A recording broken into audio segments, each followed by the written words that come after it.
Hello everyone, today we will talk about how to fix or how to solve the problem of something went wrong on the application of Authenticator. You will click on settings. Here in this page you can click on apps, default apps, app settings. When above you can search about Authenticator and you will enter here. You can click on this page.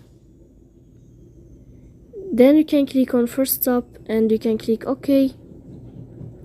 After that you'll enter to the window of storage. Here you can click clear cache. Don't click clear data because that can delete your account. So please don't forget to support us by like and subscribe. See you next time in another video, and thank you for your attention and your watching. Goodbye.